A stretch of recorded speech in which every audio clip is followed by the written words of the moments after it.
نحمده ونصلي على رسوله الكريم اما بعد فاعوذ بالله من الشيطان الرجيم بسم الله الرحمن الرحيم ربنا آتنا في الدنيا حسنة وفي الآخرة حسنة وقنا عذاب النار رب اجعلني مقيم الصلاة ومن ذريتي ربنا وتقبل دعاء ربنا اغفر لي ولوالدي وللمؤمنين يوم يقوم الحساب۔ السلام علیکم ورحمۃ اللہ، کیسی ہے میری پیاری سی یوٹیوب فیملی؟ امید ہے آپ سب ٹھیک ہوں گے، خوش ہوں گے، اللہ کا ذکر شکر کرتے ہیں اور استغفار کو اپناتے زندگی گزار رہے ہوں گے۔ بہت سارے ولاگس آپ لوگوں کے لیے میں نے اپلوڈ کیے ہیں استغفار کو لے کے، کیونکہ میری بہت ساری بہنوں کے کمنٹ آ رہے تھے کہ آپ استغفار کے بارے میں بتا دیجئے۔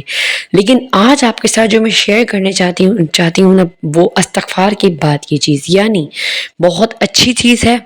ایک ایسی آپ کے ساتھ آیت شیئر کروں گی وظیفے کے طور پہ، جو کہ آپ استغفار کے بعد صرف 100 مرتبہ بھی پڑھ لیں گے نا، عصر سے مغرب کے درمیان بھی یا فجر، جس وقت آپ کو ٹھیک لگے، آپ کی زندگی، آپ کی مشکلیں اور آپ کی جو مانگے ہیں اللہ سے، دعائیں ہیں، وہ سب پوری ہو جائیں گی۔ وہ کیا ہے؟ پہلے تو بہت ساری بہنیں کہتی ہیں کہ دیکھیں، آپ کہہ رہی ہوتی ہیں کمنٹ میں کہ کتنی بار کرنا ہے، کیسے کرنا ہے، مطلب ہم تو استغفار کرنے 2-3 دن میں کر رہے ہیں اور کچھ بھی نہیں ہو رہا۔ یار، یہ جو لا ابالی ہے نا، یہ ہماری زندگیوں کو تباہ کر رہی ہوتی ہے۔ اگر ہم کسی پودے کا بیج لگاتے ہیں تو ہم 2 سے 3 مہینہ دیکھتے ہیں، تو تب جا کے وہ پودا نکلتا ہے، ٹھیک ہے؟ اسی طریقے سے جب ہم پوری زندگی ہم نے غلطیاں کی، اللہ کو ناراض کیا، اب جب اللہ کو راضی کرنے آیا تو آپ کہتے ہیں وقت کے بس اب میں 1-2-3 دن میں اللہ کو راضی سب کچھ حاصل کر لوں۔ دیکھیں، زندگی ایک بہت طویل سفر ہے۔ اگر آپ اللہ کو راضی کرنا چاہتی ہیں، آپ نے سارے سفر میں اللہ کی نافرمانیاں کی، تو اب آپ کو کچھ کرنا پڑے گا اللہ کو راضی کرنے کے لیے، تو ہی آپ جو ہے نا اللہ راضی ہوگا تو آپ کو دنیا میں۔ لیکن انسان لالچی ہے، چاہے میں ہوں یا چاہے آپ ہیں، ہم سب جو ہے نا استغفار کر رہے ہوتے ہیں اس غرض سے کہ اللہ ہمیں جو ہے نا دنیا دے دے، یعنی گاڑی، پیسہ، دولت، اولاد، ہماری ساری دعائیں پوری ہو جائیں۔ ہم ایک بار بھی یہ نہیں کہتے اللہ میں تجھ سے معافی مانگتی ہوں، یا اللہ میں توبتاً نصوحہ کرتی ہوں، یا اللہ میں کبھی اس گناہ کو نہیں دہراؤں گی، میرا اللہ تو مجھ سے راضی ہو جا۔ کبھی کہا نہیں، ہم تو بس رٹنے بیٹھ استغفراللہ استغفراللہ استغفراللہ۔ اور دوسری بات، ہم اپنی نیت بھی چیک نہیں کرتے کہ ہم کس نیت سے پڑھ رہے ہیں۔ ظاہر ہے ہماری نیت صرف دنیا ہی ہوتی ہے، دنیا کی نیت سے کچھ نہیں ملتا میری بہنوں۔ اگر کچھ حاصل کرنا ہے استغفار سے، ایک تو آپ کو کانسٹنٹلی اس کے اوپر رہنا پڑے گا، آپ کو پڑھنا پڑے گا۔ اب آپ نے گنتی نہیں کرنی، آپ نے غور نہیں کرنا، آپ نے دیکھنے اللہ نے آپ کو نعمتیں دی ہیں دنیا میں، کبھی اللہ نے گنا؟ اگر اللہ گننے بیٹھ جائے نا تو پتہ نہیں ہم لوگ کو تو کچھ ملے ہی نہ۔ میرا اللہ کتنا بڑا غفور الرحیم ہے، دینے والی ذات ہے، عطا کرنے والے، غنی ہے، مغنی ہے، اس کے پاس کچھ چیز کی کمی نہیں، اور نہ اسے ہماری عبادت کی ضرورت ہے۔ ہاں، ہمیں اپنے رب کی ضرورت ہے، کیونکہ ہم دنیا میں آئے ہی اپنے اللہ کو منانے کے لیے ہیں۔ دنیا ایک امتحان کی جگہ ہے، تو اللہ کو راضی کر لیں گے تو آپ کامیاب ہو جائیں گے، اور اگر نہیں کریں گے تو ناکام ہی رہیں گے۔ سب سے پہلے اپنی نیت بدلیں، استغفار کرنے میں آج ہی اللہ سے معافی مانگیں، یا اللہ مجھے تو کچھ بھی نہ دے، تو راضی ہو جائے۔ یقین کریں دنیا آپ کے قدموں میں حقیر بن کے آ جائے گی۔ اس کے بعد آپ نے اٹھتے بیٹھتے چلتے پھرتے جب آپ کو ٹھیک لگے نا، آپ نے درود شریف پڑھنا ہے، درود ابراہیمی۔ درود ابراہیمی سے جو آپ کی زندگی میں چینج آئے گا نا، میں آپ کو بتا نہیں سکتی۔ میں آپ لوگوں کو کہتی ہوں نا میری زندگی میں چینج آیا، میری زندگی میں سکون آیا۔ کیوں آیا؟ کیونکہ الحمدللہ میں استغفار تو پڑھتی ہی تھی، میں درود شریف الحمدللہ میں شروع سے ہی پڑھتی تھی، پر بہت نہیں پڑھتی تھی، اب الحمدللہ بہت پڑھتی ہوں۔ زیادہ تر میں درود شریف ہوتا نا، وہ یا تو درود ابراہیمی ہوتا ہے، اللہم صلی علی محمد وعلی آل محمد، وہ والا، یا پھر صلی اللہ علیہ وآلہ وسلم، یہ ہوتا ہے میرا درود۔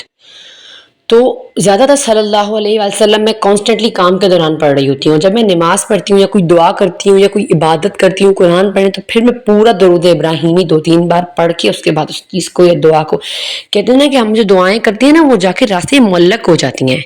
تو یہ جو درود شریف جو ہوتا ہے نا، مطلب پہلے درود شریف ابراہیمی، پھر اس کے بعد دعا اپنی اللہ سے مانگی، اللہ گر گرائے، اس کے بعد پھر سے درود شریف، ٹھیک ہے؟ اس کے بعد یقین کریں یہ دعا جو ہے نا، یہ آپ کی یوں اللہ کی طرح اللہ کے لیے پہنچتی ہے۔ پھر اس کے بعد بھی دعاؤں کی قبولیت میں تھوڑا وہ ہوتا ہے، ہم کہتے ہیں اللہ تو ہماری دعا قبول تو نعوذ باللہ نہیں کر رہا، اللہ تو سن ہی نہیں رہا، نعوذ باللہ، ایسی باتیں بھی ہم لوگ کیا کر رہے ہوتے ہیں، کمنٹس آتے ہیں لوگ کہ میں پریشان ہو جاتی ہوں کہ ہم لوگ اتنے نا امید ہو گئے اس گندی دنیا کے پیچھے اس پیسے کے پیچھے، اس گاڑی بنگلے کے پیچھے ہم پاگل ہو گئے ہیں. تو یار پلیز ایسا نہ کریں، اللہ کو راضی کریں.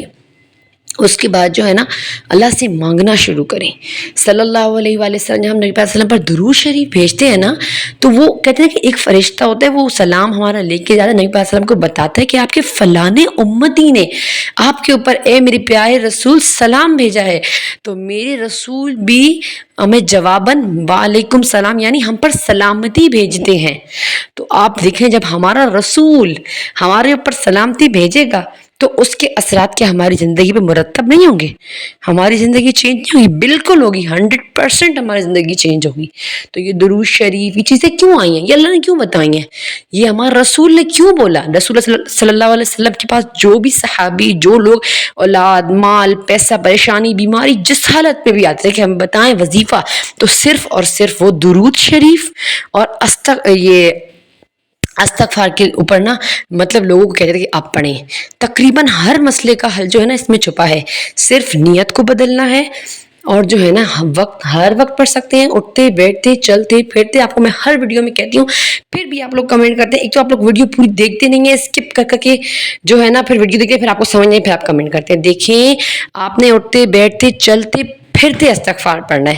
ایک میرے چھوٹے سے بھائی ہیں، عموماً میرا یہ اصول ہے، میں اپنی کمنٹس باکس میں لڑکوں کے ان کے جواب نہیں دیتی، لیکن انہوں نے میرے ساتھ بہت زبردست استغفار کی، مطلب کوئی فضول بات انہوں نے نہیں کی میرے ساتھ. اگر فضول کرتے تو میں انہیں بلاک کر دیتی یا ریموو کر دیتی ان کا کمنٹ. لیکن بہت ہی خوبصورت انہوں نے میرے لیے کمنٹ کیا کہ آپ ہی میں نے استغفار شروع کیا تو میں نماز بھی نہیں پڑھتا تھا لیکن میں استغفار پڑھتا تھا. مطلب اس طریقے انہوں نے کمنٹ کیا کہ میں اللہ سے مانگتا تھا اور آپ ہی مجھے نا مشکلیں آنی شروع ہو گئی کچھ ہی دنوں میں، لیکن پھر بھی میں کانسٹنٹلی استغفار پڑھتا رہا. ساتھ ساتھ میں نے پھر نماز بھی شروع کر دی اور اب میں تہجد بھی پڑھتا ہوں اور نا اللہ سے دعائیں مانگتا ہوں. الحمدللہ اللہ میری سنتا ہے، میرے بہت سے مسئلے حل ہوئے اور آپ ہی مجھے سمجھ نہیں آتا کہ کس طریقے سے میرے مسئلے حل ہو جاتے ہیں. انہوں نے مجھے یہ ان کی بہت بہت مہربانی کہ انہوں نے اتنی اچھی کمنٹ میں مجھے نا استغفار موٹیویشن سٹوری شیئر کی تاکہ میں اپنی بہنوں کو بتا سکوں. یار ہم لوگ کیا کرتے ہیں، ہم لوگ بس پڑھتے ہیں، پڑھا 2-3 دن پھر میں کمنٹ کر دیا کہ جابی امی کر آپ نے بتایا تھا اور ہماری دعا اللہ نے قبول نہیں. بھائی میں دیکھیں صحیح سی بات ہے، کوئی پیر بزرگ تو نہیں ہے اس پر بیٹھی ہوئی ہوں کہ اس کی دعا قبول کرو اس کی دعا قبول کر لو، لیکن بات یہ کہ ہاں میں آپ کے لیے دعا کر سکتی ہوں، ہاں میں آپ کو اللہ سے جوڑ سکتی ہوں، اللہ کو راضی کرنے کے طریقے بتا سکتی ہوں تاکہ دعا جو ہے نا وہ تو اپنے وقت پہ قبول ہوگی. یعنی جو وقت ہوگا نا دعا کا قبولیت کا اور اللہ قبول کرے گا. اور دوسرا بعض کا ایسی دعائیں ہم مانگ لیتے ہیں نا جو ہمارے لیے ٹھیک نہیں ہوتی. اکثر بچہ ماں سے چیز مانگتا ہے تو اگر وہ اس کے لیے ٹھیک نہ ہو تو ماں اس کو نہیں دیتی نا. تو اسی طریقے سے ہمارا اللہ تو ہم سے 70 ماؤں کی محبت کرتا ہے، 70,000 ماؤں کی. اب مجھے یہ بات بالکل لوگ آئے کمنٹ کریں گے، مجھ سے کوئی غلطی ہو جائے تو پلیز مجھے معاف کر دیجیے گا، یہاں پہ آپ عدالت کی کچہری نہ لگائیے گا. تو بات یہ ہو رہی ہے کہ اللہ تعالیٰ محبت کرتا ہے ماؤں کی، تو وہ کیسے ہمارا برا چاہے گا، وہ کیسے ہمیں وہ چیز دے گا جو ہمیں مطلب ہمارے لیے غلط ہے یا ہمارے لیے بری ہے. تو بتانے کا مقصد یہ ہے میری بہنوں کہ آپ لوگ پلیز جذباتی نہ ہوا کریں کہ اللہ نہیں سن رہا یا نہیں. اس سے آپ ناشکری کریں گی اور آپ مزید اللہ پاک کو ناراض کر دیں گی اور اپنی زندگی میں پریشانیوں اور مصیبتوں کو بڑھا دیں گی اپنے ہاتھوں سے. تو بات یہ اللہ کو راضی کرنا ہے، آپ نے استغفار کانسٹنٹلی پڑھنا ہے، اٹھتے بیٹھتے بے مقدار، مطلب کوئی مقدار نہیں ہونی، بس آپ نے پڑھتے جانا ہے. اگر آپ کو زندگی میں ڈھیر ساری نعمتیں چاہیے نا، ڈھیر ساری دعائیں قبول کرانی ہے، ڈھیر سارا اللہ کو راضی کرنا ہے، تو اب آپ نے ڈھیر سارا استغفار بھی پڑھنا ہے. کیسے پڑھنا ہے؟ استغفر اللہ استغفر اللہ استغفر اللہ. یہ اس لیے آپ کو بتا رہی ہوں کہ میری بہت سادی پیاری بہنیں ہیں جنہیں بیچاریوں کو یہ بھی سمجھ نہیں آتا کہ ہم کس طریقے سے کریں، تو یہ میں نے بتا رہی ہوں کہ آپ نے اس طریقے سے استغفر اللہ پڑھنا ہے. ٹھیک ہے؟ اور آپ بیسٹ استغفار جاننا چاہتے ہیں تو سبحان اللہ و بحمدہ سبحان اللہ العظیم استغفر اللہ، یہ آپ نے 100 مرتبہ ہر نماز کے بعد پڑھ لینا ہے. ایٹ لیسٹ بتا رہی ہوں آپ لوگ کو، باقی مقدار کوئی نہیں ہے، جتنا پڑھتے ہیں آپ پڑھیں. اس کے بعد جو آپ کو آیت بتانی تھی نا مجھے، وہ ہے ربی انی لما انزلت الی من خیر فقیر. یہ جو آیت ہے نا یہ ان بہنوں کے لیے ہے جو رزق کی تنگی میں ہے، جو پریشانی میں. یہ والی جو آیت ہے پچھلے ولاگز میں اکثر شیئر کر چکی ہوں، لیکن پھر بھی میری بہنوں کے کمنٹ آتے ہیں کہ آپ ہمیں ایسے کوئی وظیفہ بتائیں جس سے کہ ہمارے گھر میں جو ہے نا ہمارا یہ بھوک مٹ جائے، رزق کی تنگی مٹ جائے، ہمارے بہن کا روزگار لگ جائے، مطلب ہمیں نعمت دنیا کی ملے. ہم ظاہر ہے انسان جب دنیا میں رہتا ہے تو اسے جو ہے نا دنیا کی نعمتوں کی بھی ضرورت ہوتی ہے. جیسے ہمارے ابراہیم علیہ السلام نے دعا کی تھی کہ ربنا آتنا فی الدنیا حسنۃ وفی الآخرہ حسنۃ وقنا عذاب النار، کہ اے اللہ ہمیں دنیا میں بھی اچھا دے، آخرت میں بھی اچھا دے، اور ہمیں جہنم کی آگ سے بچا. اس کا مطلب یہ ہے. یہ بہت خوبصورت دعا ہے جو ہمارے ابراہیم علیہ السلام نے کی. اور دیکھیں ابراہیم علیہ السلام اللہ کتنے پیارے تھے کہ اللہ نے درود پاک یعنی درود ابراہیمی پورا اللہ نے ہمارے نبی صلی اللہ علیہ وسلم نے سکھایا اور بتایا کہ اللہ تعالیٰ نے اتنی اہمیت دی ہے ہمارے پیارے باپ ابراہیم علیہ السلام کی دعاؤں میں. تو آپ جب یہ دعا پڑھتے ہیں نا نماز کے بعد آپ یہ آیت پڑھیں گے ربی انی لما انزلت الیہ من خیر الفقیر. دیکھیں میں آپ کو بار بار تلفظ بتا رہی ہوں کہ غلطی نہیں کرنی. بعض اوقات ہم ایک آدھ لفظ اوپر نیچے کرتے تھے نا، یقین کریں وہ دعا کا آیت کا مطلب بدل جاتا ہے اور گناہ بھی ہمیں ملتا ہے اس چیز کا. تو ربی انی لما انزلت الیہ من خیر فقیر، یہ آیت ہے قرآن کی. تو آپ نے اللہ سے یعنی عاجزی کا مظاہرہ کرنا ہے کہ اللہ جو تو نے مجھے نعمتیں دی ہیں نا تو میں اس کے قابل نہیں تھا میرے اللہ، لیکن تو نے مجھے ان سے نوازا. ہم اللہ کے آگے جھک رہے ہیں، اللہ کو جھکنا، مانگنا، استغفار پڑھنا، توبہ کرنا اللہ کو بہت پسند ہے. اللہ تعالیٰ کہتا ہے میں غفور الرحیم ہوں، میں غنی و مغنی ہوں. اللہ تعالیٰ غفار ہے، اللہ تعالیٰ معاف کرنے والا ہے. تو آپ نے جو ہے نا پہلے تو نماز پڑھ لی. اکثر ایسا ہوتا ہے میں بھی بچے جب دوپہر میں سو رہے ہوتے ہیں، شام میں ٹیوشن گئے ہوتے ہیں، تو پھر میں عصر سے مغرب یا مغرب کے بعد بھی وقت مل جائے تو میں جو ہے نا یہ بیٹھ کے پڑھ لیتی ہوں. اب یہ وقت پر ہے کہ مجھے کس ٹائم ملتا ہے. اب آپ اپنے وقت کو اپنے حساب سے جو ہے نا وہ کریں سیٹ. تو میں کیا کرتی ہوں پہلے تو میں نماز پڑھ لی، اس کے بعد میں نے درود شریف پڑھ لیا، درود ابراہیمی، استغفار کر لی بے انتہا.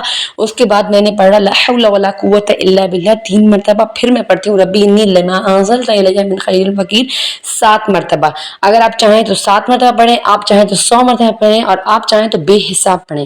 لیکن اگر آپ کہتے ہیں کہ مجھے ایک وظیفہ کانسٹنٹلی چاہیے جو میرے حالات بدلے، تو آپ نے ہر نماز کے بعد 100 مرتبہ ربی انی لما انزلت الیہ من خیر. اس میں آپ کی زندگی میں اتنے فائدے آئیں گے نا میں آپ کو بتا نہیں سکتی. آپ کی مشکلیں، آپ کی پریشانیاں، تنگیاں، جو زندگی میں تنگیاں ہیں نا وہ دور ہو جائیں گی. یہ قرآن جو اللہ نے نازل کیا ہے نا اس میں شفا ہے. موت کے علاوہ قرآن میں ہر چیز کا اللہ نے علاج دیا ہے. موت تو اپنے وقت پہ آنی جو لکھا ہوا ہے، لیکن اللہ نے شفا. دوسری بات تقدیر کو اگر کوئی چیز بدلتی ہے نا تو وہ دعا ہے. اٹھتے بیٹھتے اپنے بڑوں کی دعائیں لیں یار. اگر آپ کے گھر میں ماں باپ ہیں، دادا دادی ہیں، نانا نانی ہیں، ساس سسر ہیں جنہیں آپ کی خدمت کی ضرورت ہے تو یقین کریں ان کی دعائیں لیں. دعا وہ نہیں ہوتی جو آپ کسی کو بولیں کہ پلیز میرے لیے کر دینے. دعا وہ ہوتی ہے جو ہمیں کوئی دیکھے اور اس کے دل سے نکل جائے دعا. اور وہ دعا جو ہوتی ہے نا وہ میں کہتی ہوں وہ اسی وقت جا کے لگتی ہے، یوں جا کے وہ دعا لگتی ہے، اللہ قبول کرتا ہے. تو دیکھیں دعائیں لیں. الحمدللہ میں نے ہمیشہ اپنے بڑوں کی دعائیں لی اور لیتی رہوں گی انشاءاللہ تعالی. تو بس یہ کہ اس سے ہماری زندگی میں بہت چینج آتا ہے. آپ کچھ بھی نہیں کریں نا، آپ صرف 5 وقت کی نماز ہی پڑھے ہیں، اللہ کو آپ نے راضی رکھا ہوا ہے اور آپ بڑوں کی دعائیں لے رہے ہیں، یقین کریں آپ کی تقدیر لکھی ہوئی بھی بدل جائے گی دعاؤں سے. تو اگر آپ کو اپنی زندگی میں چینجز چاہیے تو پہلے تو آپ نے مطلب اپنے رویوں کو اچھا کرنا ہے، بہتر بنانا ہے، نماز قرآن کی طرف آنا ہے. اس کے بعد آپ نے استغفار، درود شریف، آپ نے اپنے رویوں میں بھی چینج لانا ہے، اپنے بڑوں کی دعائیں لینی ہے. اسی سے آپ کی زندگی بدلے گی. یقین کریں یہ آپ کو جو بات بتا دی ہے نا یہ کوئی بھی نہیں کہہ رہا ہوتا. اور ہم کسی کی سن بھی نہیں، ہمیں بری لگ رہی ہوتی ہیں کہ ہمیں کوئی خدمت کا کیوں کہہ رہے ہیں. دیکھیں خدمت سے خدا ملتا ہے، آپ نے سنا تو ہوگا.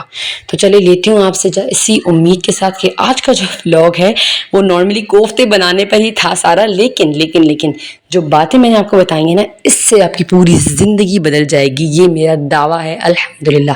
تو اگر ولاگ زیادہ ہی پسند آیا اسے زیادہ شیئر کرنا ہے تاکہ جو ہماری بہنیں اگر استغفار پڑھ کے یا ان چیزوں پر عمل کر کے آئیں گی نا دین کی طرف، اللہ کی طرف، تو وہ ساری زندگی جو عبادت کریں گی اس کا ثواب آپ کو بھی ملے گا، مجھے بھی ملے گا.